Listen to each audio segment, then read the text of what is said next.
สบายดีพ่อแม่พี่น้องมื้อนี้พากันมาสปริงวิลเนาะ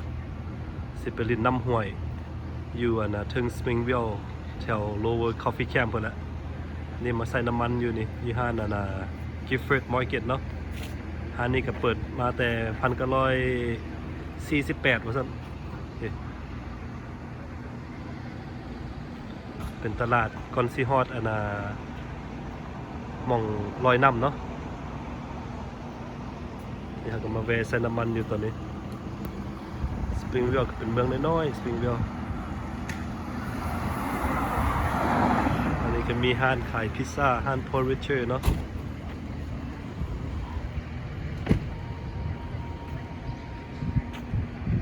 นี่ก็เป็นเมืองน้อยๆนี่เห็นปะรถก็บ่หลาย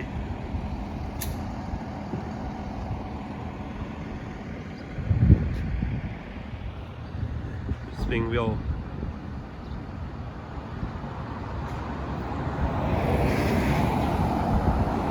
นี่ก็มีภาคเนาะมีภาคตัวนี้ก็เฮ็ดใหม่ได้ภาคตัวนี้ตะกี้บ่มีตัวนี้บ่สปริงวิลพาร์คเป็นหม่องนั่งเล่นน้อยๆเนาะตอนนี้เราก็มาแวะใส่น้ำมันอยู่ตอนนี้ที่ห้าน Gifford Market โอเคจังไหนพบกันอยู่ถึงสปริงวิลพุ่นละวันนี้ก็มากันหลายคนเด้อพี่น้องพี่เต็มรถพี่ Say hi guys สบายดี Brian let me see you in the can look at Brian's in the can guys go buy his Arizona พากันเต็มรถวันนี้โอเคจังไหนพบกันอยู่ถึงสปริงวิลพี่น้องyou too I got winner ticket right here คนใดอยากจะเป็นเศรษฐีเงินล้านเด้อนี่ซื้อเอาปาบอ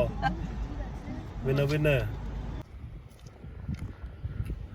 ตอนนี้พวกเราก็มาฮอดหม่องลอยน้ำแล้วเด้อพี่น้องอันนี้มา The Stair เนาะนี่เนาะหม่องนี้มันหม่องที่ว่าเคยมาตะกี้แล้วหลายคนก็มาไล่อยู่นี่รถเต็มบ่มี parking นี่ทางเต็มพี่อีลมเพิ่นก็มีน้ำห้วยอีลมพี่น้องเพิ่นเอาสิพากันย่างลงไปเนาะทางคนก็มี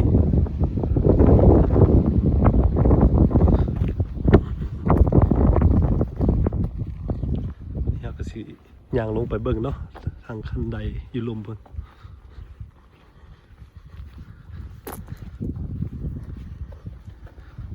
นี่ก็แม่นทรายเนาะก็แม่นทางลงทางนี้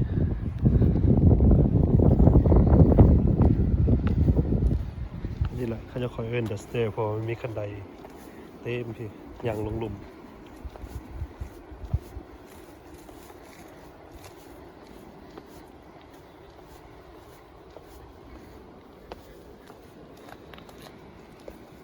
คันใดนี่ก็ยาวได้พี่น้องลงไปบอกไกลๆนะ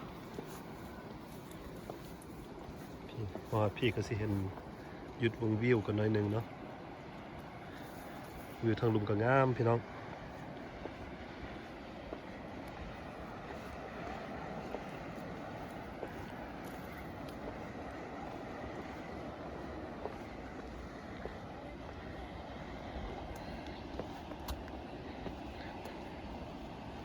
เห็นปะไกลสีหอดนะนำอยู่หลุมพุ่นนะน้ำห้วย ทางนี้ก็เป็นขั้นใดลงเติมเนาะ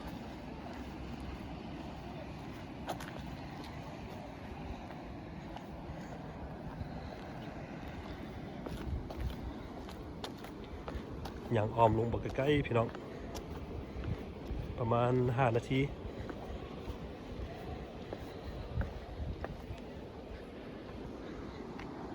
ตรงนี้เขาก็ใกล้สีหอดแล้วนี่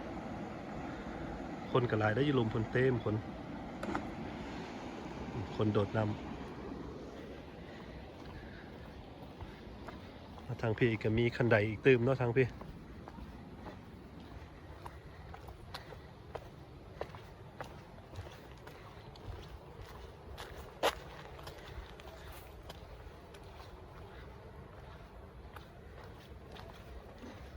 มีคันใดลงมันก็ใกล้สีหอดแล้วเด้อนี่เด้อ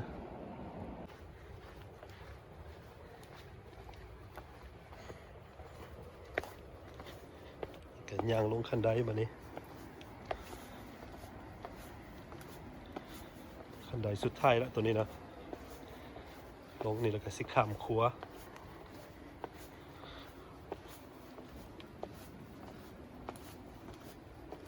เด้บ่มีครัวอยู่นี่ถ่ายรูปคักๆแล้วนี่พี่น้องถ่ายรูปงามอยู่นี่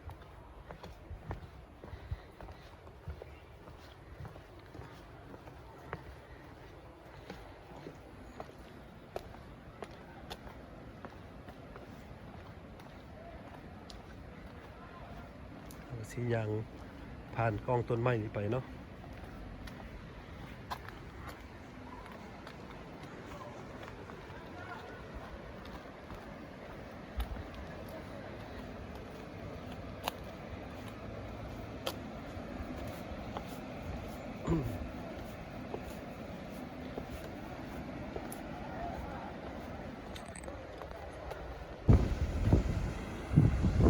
บัดนี้ก็ฮอดแล้วบัดนี้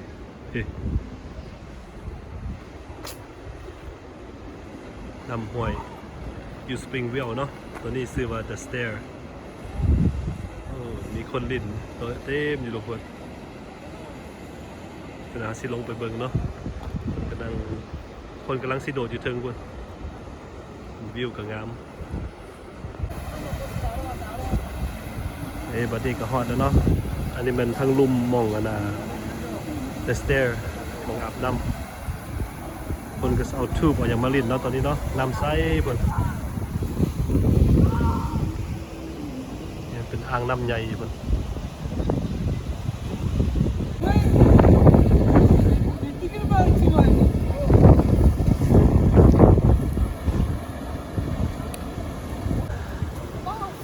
ตอนนี้พวกเราก็ได้ซอกหม่องห่มแล้วเนาะซอกหม่องห่มได้แล้วจะหน่อยก็สิลงลิ้นน้ำSo we finally find a spot, honey. We found a shade. Right there. No. Sit under the rock, big rock. Okay. มื้อนี้มา6-7 คนมื้อนี้เนาะเพิ่นก็นำห้วยโตที่พออยากเล่นหันมันคนเต็มเขาเลยมาหม่องนี้เนาะ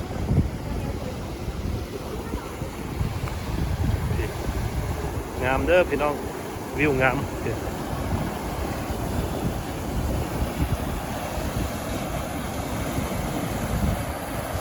น้ำตกไหลเนาะโตมองเฮาจากดินหันมันอยู่ทางหน้าพุ่นมองคนโดดพุ่นเห็นบ่แต่ว่าคนไหลพวกเฮาเลยมาทางนี้ก่อนเนาะพวกเฮาสิไปพุ่นเรดอนพุ่นแหละมาเบิ่งน้ำใสๆพี่น้องเด้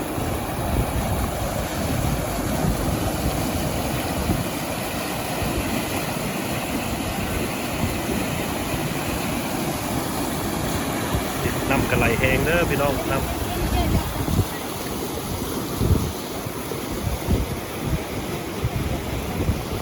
้ำดีใสขนาดคนเบิ่งไหมน้ำดี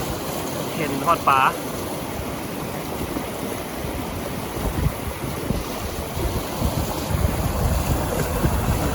คักพี่น้องคักเด้อคักไหล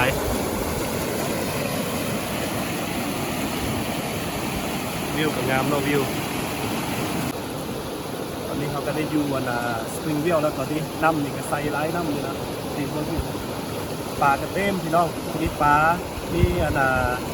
น้ำใสก็มีหม่องลอยน้ำคักๆเนาะผู้ใดสนใจอยากมาเล่นอยู่สปริงเวลเด้อตัวนี้แมน The Stair สิเอาlocation ใส่ description ให้สนใจติดต่อเบิ่งได้เด้อพี่น้องเด้อ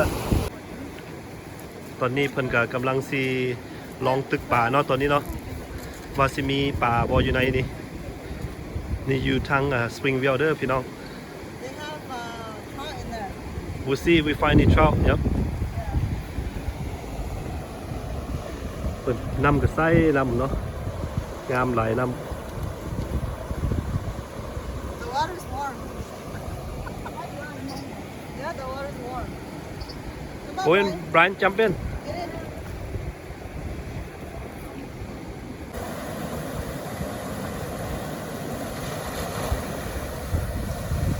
นี่เขาก็เฮ็ดขี่สไลด์หน่อยนึงเนาะ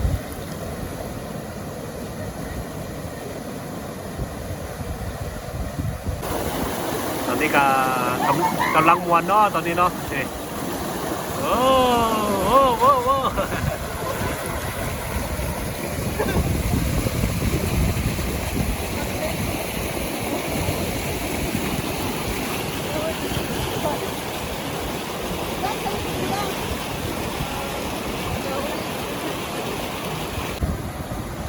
ตอนนี้เพิ่นก็กำลังสิ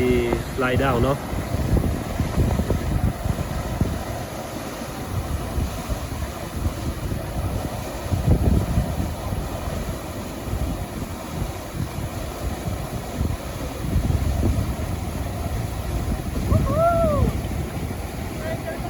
You having fun?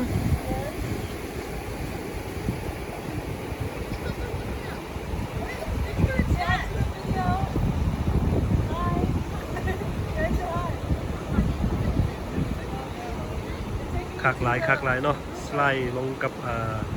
life jacket Fire in your trunk somewhere like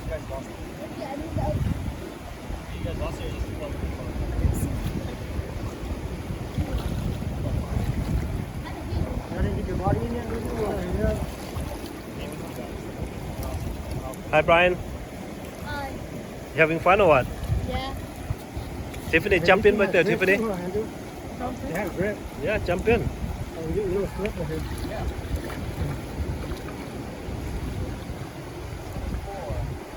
You just swim across already, Andrew?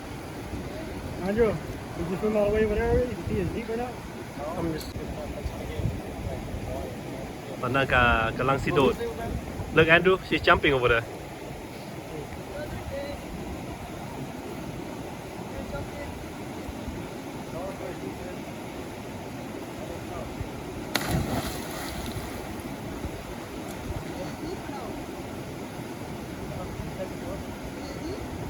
No, yeah.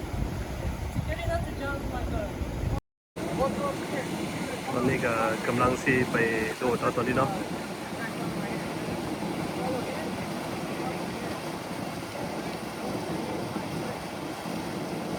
ทุกคนก็มี2คนกำลังสิโดดสิขึ้นไปโดดก่อนเนาะนี่เนาะ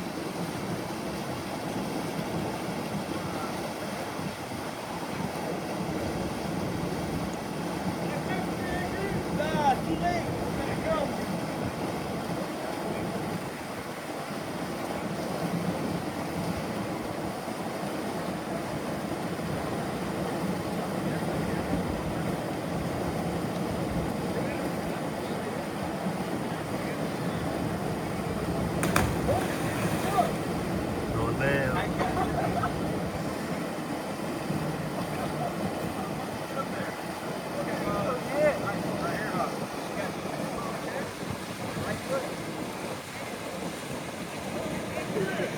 นำกระไส้พี่น้องตัวนี้เป็นอ่างใหญ่ตัวนี้คนจะเต็ม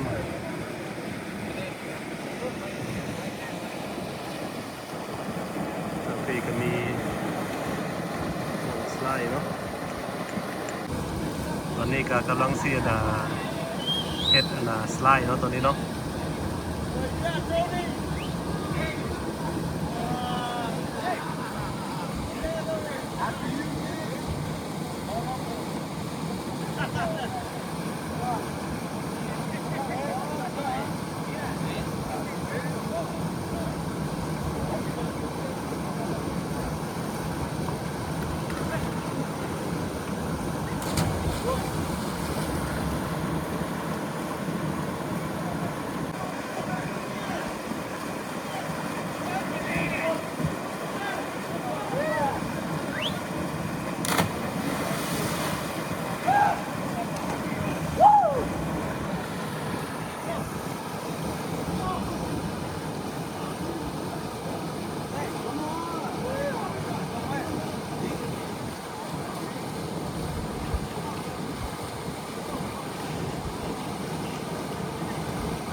Put more water. Put more water.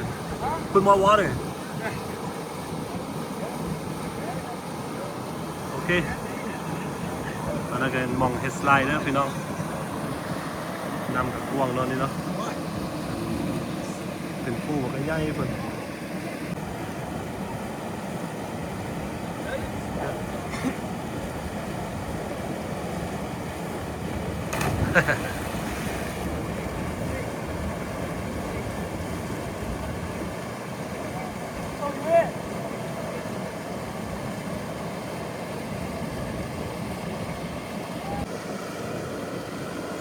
อันนั้นเพิ่นก็กำลังสิโดดเนาะจากเทิงเพิ่น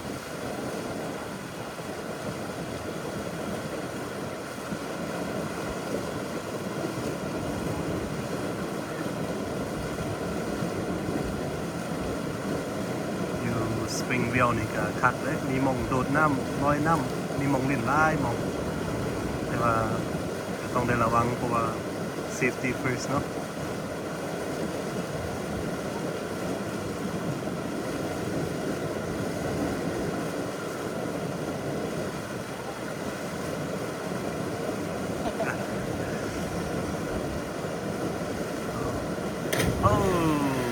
Yeah. You go. Woohoo! Good job, good job. Sir?